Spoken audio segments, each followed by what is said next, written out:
رب اشرح لي صدری ويسر لي امری واحلل عقدۃ من لسانی یفقهوا قولی واجعل لي وزیرا من اہلی۔ پارہ نمبر 17 آج ہم پڑھیں گے۔ میں نے کل آپ سے سوال کیا تھا کہ سورہ کہف کی روشنی میں جو 6 چیزیں ہمیں بتائی گئی تھیں جن سے ہم دجال کے فتنے سے بچ سکتے ہیں، ان 6 چیزوں کے لیے آپ نے کیا سوچا ہے کہ آپ کیا کریں گے؟ بہت سارے جوابات آپ نے دیے، اس کو یہاں سم اپ کرنا تو ممکن بھی نہیں تھا، اور وہ ظاہری بات ہے کہ ہر ایک کے لیے مختلف چیلنجز ہیں، ہر ایک کی مختلف پلاننگ ہے۔ عمل صالح کرنا ہے، اللہ کی کتاب سے بھی جڑنا ہے، دنیا سے اپنے آپ کو بچانا بھی ہے، آخرت کی تیاری بھی کرنی ہے، صبر بھی کرنا ہے، اور ایسے لوگوں سے اپنے آپ کو جوڑنا ہے جو اللہ کی طرف جانے میں ہمارے مددگار ہوں۔ بہت اچھے پلانز آپ نے اپنے لیے بنائے ہیں، اللہ تعالیٰ اس کو پورا کرے۔ میں اس کو یہ سوچ رہی تھی کہ یہ جو رمضان المبارک گزر رہا ہے، یہ ساری چیزیں کروا رہے ہیں ہم سے۔ آپ دیکھیے آپ کتنا عمل صالح آج کل کر رہے ہیں جو پہلے نہیں ہو پا رہا تھا۔ اللہ کی کتاب سے تعلق، آپ روزانہ اتنا وقت دے رہے ہیں قرآن کو، پھر اس کے بعد آخرت حاصل کرنا چاہ رہے ہیں، دنیا کی کتنی چیزیں سب پیچھے چلی گئی ہیں، آپس میں جڑے ہوئے ہیں، سب مل کے یہ ایک چیز لے کے چل رہے ہیں، صبر کا مظاہرہ کر رہے ہیں، روزے رکھ رہے ہیں۔ تو یہ جو رمضان ہے نا، یہ پوری زندگی کا ٹریننگ پروگرام تھا۔ تو یہ جو 30 ڈیز کا ہم گزار رہے ہیں پیریڈ، یہ ہمیں تیار کر رہا ہے کہ باقی کے 11 مہینے کیا کرنا ہے۔ تو جس طرح کی زندگی ابھی گزر رہی ہے، اسی زندگی کو اسی طرح گزارنا ہے۔ یہ بھی ذہن میں رکھیے کہ یہ دجال سے بچنا ہی صرف نہیں، بلکہ زندگی کے لیے انتہائی اہم چیزیں ہیں جس کے بغیر کوئی مومن نجات پا ہی نہیں سکتا۔ تو اصل میں تو ان چیزوں کی وجہ سے انسان کا مائنڈ سیٹ اور لائف سٹائل دونوں چینج ہو جاتے ہیں۔ تو یہ دونوں چیزیں تو مجھے بدلنی ہی ہیں آخرت کے لیے اگر مجھے تیاری کرنی ہے۔ کچھ لوگوں نے مجھ سے یہ بھی پوچھا ہے کہ ہم کتاب اللہ سے تعلق کے لیے کیا کریں، رمضان کے بعد کیسے رکھیں۔ تو ہم انشاءاللہ تعالیٰ اس کے آپ کے مشورے ہم چاہتے ہیں، آپ دیجئے مشورے۔ آپ کا کیا خیال ہے کہ آپ اس قرآن کو رمضان کے بعد کتنا ٹائم دیں گے؟ آپ کو لگتا ہے کہ اس وقت اگر ہم روزانہ آپ تلاوت کر رہے ہوں گے، ترجمہ پڑھ رہے ہوں گے، آپ کو لگتا ہے کہ جب ایک دفعہ رمضان ختم ہو جائے گا، لاک ڈاؤن ختم ہو جائے گا، زندگی کھل جائے گی، اس کے بعد بھی ہم قرآن کو ٹائم دیں گے؟ آج سوچئے، فیصلہ کیجئے، اللہ سے مدد مانگیے اور قدم رکھ دیجئے، آگے اللہ تعالیٰ خود ہی آسان کر دے گا۔ پارہ نمبر 17 سورہ انبیاء شروع ہوتی ہے، اور یہ پارہ 2 صورتوں پر مشتمل ہے۔ آدھے سے پارے میں سورہ انبیاء ہے اور آدھے سے پارے میں سورہ حج ہے۔ سورہ انبیاء مکی صورت ہے، اور ابتدا ہی میں فرمایا گیا کہ لوگوں کو لعب نے غفلت میں ڈال رکھا ہے۔ کیا چیز ہے یہ لعب؟ لعب کہتے ہیں اس چیز کو جو انسان کے کسی کام کی نہ ہو، جس میں انسان وقت لگا دے، کچھ حاصل نہیں ہو رہا، بہت سارا زندگی کا حصہ اس میں صرف کر دے، ایٹ دی اینڈ وہ بیکار چیز ہے جس نے انسان کو کچھ نہیں دینا۔ اب یہ لعب بھی ہم سب کی زندگیوں میں ڈیفرنٹ ہوتے ہیں۔ ہمارا ٹائم کہاں جاتا ہے؟ اگر ہم اپنے وقت کا جائزہ لیں کہ روزانہ ہم اپنا ٹائم کہاں سپینڈ کرتے ہیں، اس کو آڈٹ کریں، تو اپنی زندگی کے لعب ہم خود ہی نکال لیں گے۔ فار ایگزامپل سوشل میڈیا ہو سکتا ہے، فار ایگزامپل بہت زیادہ ڈیکوریشن پیسز جمع کر کے ان کی صفائی ہو سکتی ہے، فار ایگزامپل بہت ساری فضول ایپس یا بہت سارے گیمز ہو سکتے ہیں۔ تو ہر ایک کی زندگی کی یہ لعب کی ڈیفینیشن بالکل الگ ہوگی۔ میرے وہ انٹرسٹ جہاں میں وقت لگاتی ہوں، جہاں میں پیسہ لگاتی ہوں، جبکہ آخر میں مجھے اس کا کوئی فائدہ نہیں ہے، کچھ حاصل نہیں ہو رہا۔ ہو سکتا ہے کہ وہ کینڈی کرش ہو سکتا ہے کہ وہ فیس بک ہو سکتا ہے وہ یوٹیوب ہو، یا اس طرح کی کوئی بھی چیز ہو سکتی ہے۔ یہ ہمیں اپنے یہاں خود ہی دیکھنا پڑے گا کہ ہماری زندگی میں لعب کیا ہے۔ پھر اس کے بعد فرمایا کہ ہمیشہ جو رسول بھیجے گئے نا، وہ انسانوں سے ہی بھیجے گئے ہیں، تاکہ لوگوں کے سامنے ایک مکمل نمونہ آ سکے، کوئی یہ نہ کہے کہ اچھا یہ تو فرشتے تھے نا، ان کے سامنے تو وہ ضروریات نہیں تھی جو انسانوں کی ہوتی ہیں۔ تو اللہ تعالیٰ نے نمونہ انسانوں میں سے ہی بھیجا، اور پھر یہ بھی فرمایا کہ یہ کائنات اور زندگی کھیل نہیں بنائی اللہ تعالیٰ نے۔ اگر اللہ چاہتا تو اپنی مرضی سے سب کو چلا لیتا، اور اللہ تعالیٰ کو یہ ساری چیزیں بنانے کی ضرورت کیا تھی؟ اللہ تمہارے لیے ایک امتحان گاہ بناتا ہے، اور تمہیں اس میں سے سرخرو ہونا ہے، یہ ایک سنجیدہ معاملہ ہے، اس کو بہت لائٹلی نہیں لینا چاہیے۔ پھر یہ کہ اللہ بزرگ و برتر اور خالق کائنات ہے، اس کے بارے میں سوال اٹھائے گئے ہیں، وہی سارے سوال کہ اگر اللہ نہ چاہے تو پھر زندگی کی کائنات کی یہ ساری چیزیں کیسے چلیں گی۔ پھر فرمایا کل نفس ذائقۃ الموت، یعنی ہر انسان کو موت کا مزہ چکھنا ہے، ہر انسان نے۔ یہ وہ چیز ہے جس کے بارے میں ہم ڈینائل میں چلے جاتے ہیں نا. ہم مردے کے قریب جاتے ہوئے ڈرتے ہیں. ہم میں سے شاید ہی بہت کم لوگوں نے مردوں کو نہلایا ہو. ہمیں خوف آتا ہے, ہم اس چیز کو فیس کرنا نہیں چاہتے. لیکن یہ ہونا ہے. یہ نہ پہلے کوئی رکا ہے, نہ آئندہ کسی کے ساتھ ہوگا.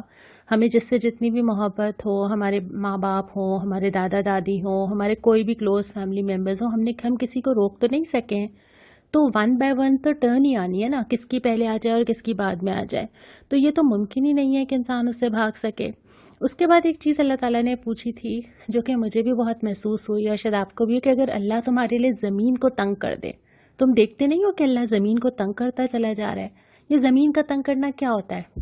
گھروں میں موجود ہے, نکل ہی نہیں سکتے. پارکس موجود ہیں, نہیں جا سکتے. مالز موجود ہیں, نہیں جا سکتے. ملک سے باہر جانا چاہتے ہیں, نہیں جا سکتے. چھٹیاں آ رہی ہیں, گھومنے نہیں جا سکتے. فیملیز ڈیوائیڈ ہوئی ہوئی ہیں, آپس میں مل نہیں سکتی. یہ زمین کا تنگ کیا جانا. اور کیا ہوتا ہے کہ اگر اللہ کوئی ذرا سا ایسا مسئلہ لے کر آ جائے تو زندگی کی وہ ساری پلاننگ ایک طرف ہو جاتی ہے. کیا کبھی ہو سکتا تھا کہ ساری ایئر لائنز ہی بند ہو جائیں گی؟ کبھی ہم امیجن کر سکتے تھے؟ ہم امیجن کر سکتے تھے کہ ساری پبلک ٹرانسپورٹ بند ہو جائے گی؟ تو اللہ تعالیٰ تو زمین کو ایسے بھی تنگ کر سکتا ہے کہ انسان نکلنے کے قابل نہ رہے. اور یہ اللہ کی ایک نشانی ہے کہ اس سے عبرت لینی چاہیے. اس کے بعد پھر دوسرا ربع آتا ہے, اس میں حضرت ابراہیم علیہ السلام کا ذکر آتا ہے. اور حضرت ابراہیم کا کئی جگہ قرآن میں ذکر آیا. اس کی وجہ یہ ہے کہ خواہ وہ نصرانی ہوں, خواہ وہ قریش ہوں, خواہ وہ یہودی ہوں, سب کے سب حضرت ابراہیم کے معاملے میں یکسو تھے اور سب حضرت ابراہیم کو فالو کرتے تھے. تو یہی اسی لیے بار بار آتا ہے کہ حضرت ابراہیم تو شرک کرنے والے نہیں تھے.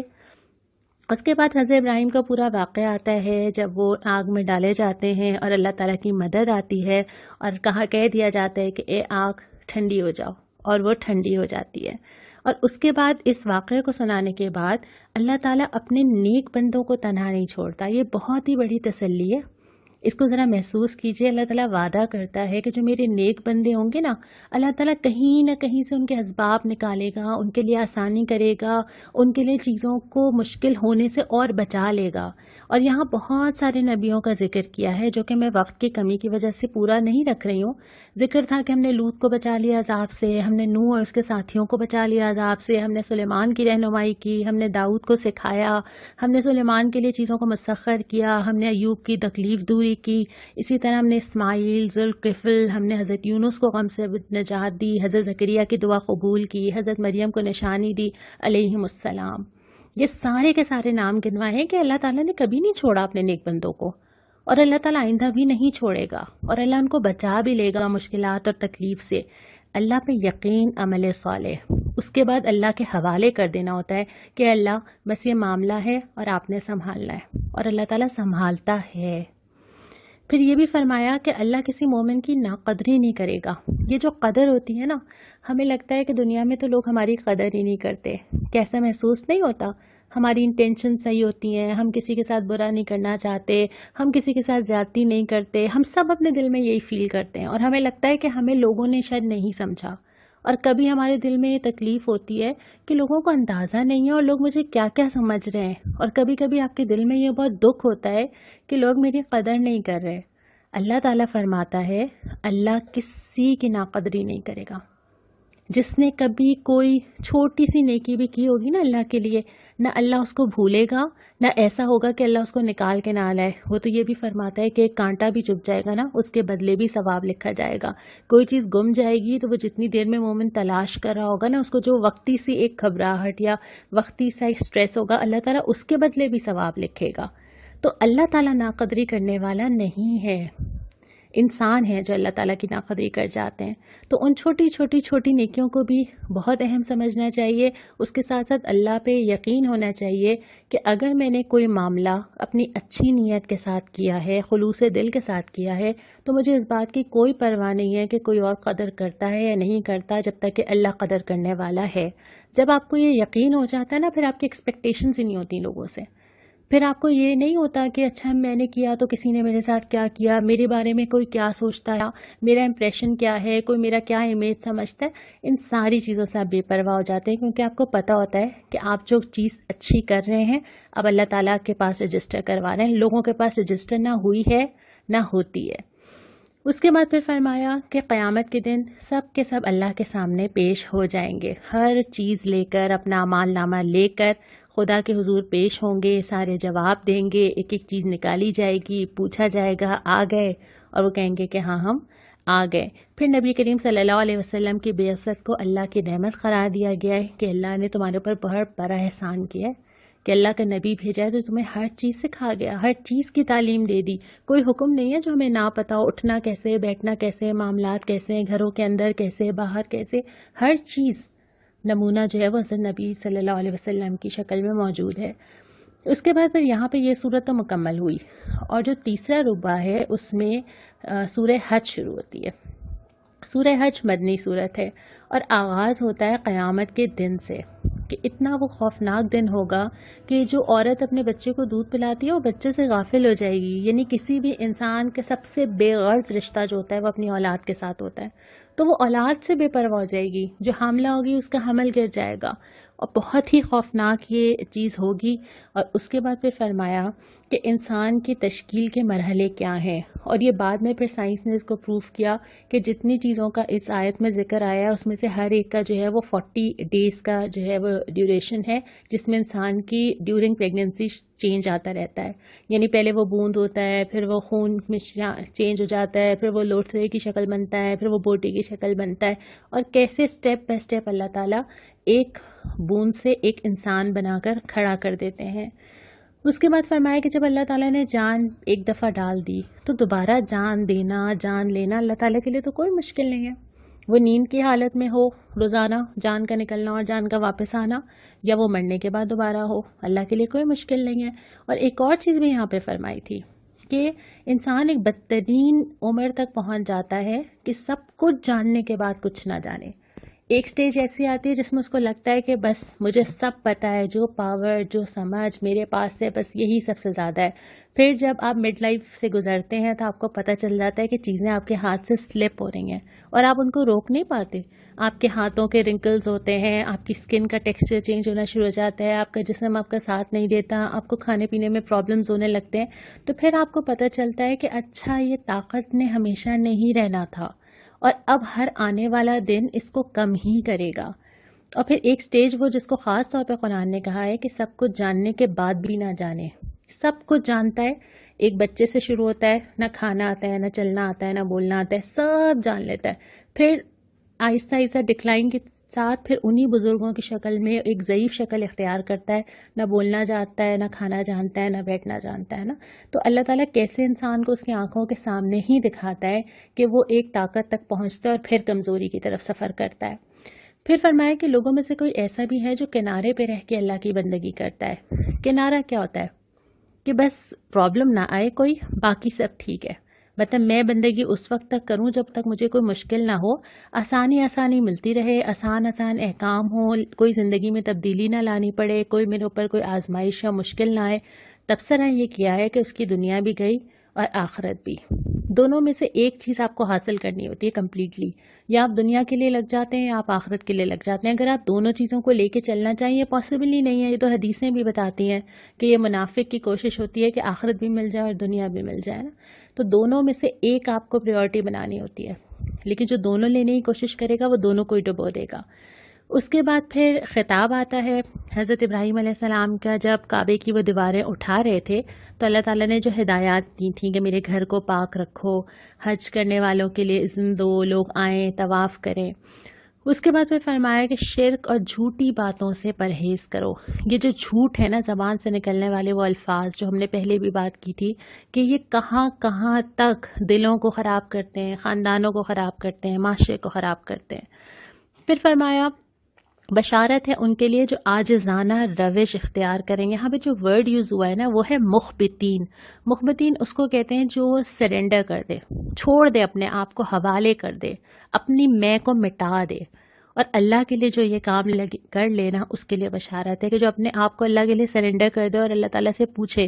جب ہم قرآن اٹھاتے ہیں تو ایکچولی جو مطلوب ہوتا ہے وہ یہ ہوتا ہے کہ اب ہم سرنڈر کر کے اللہ تعالیٰ سے پوچھیں، جی مجھے بتائیے مجھے اب کیا کرنا ہے۔ ہم سب جو قرآن سن رہے ہیں ہم کس لیے سن رہے ہیں؟ کیا اس لیے کہ ہم ایک دفعہ سنیں گے اور نیکیاں کمائیں گے اور زندگی ویسی ہی چلتی رہے گی؟ نہیں، زندگی ویسی نہیں چلے گی۔ تو اس چیز کو یہاں پہ فرمایا ہے کہ جو عاجزی اختیار کریں اور وہ اپنی میں مٹا کے اللہ کے سامنے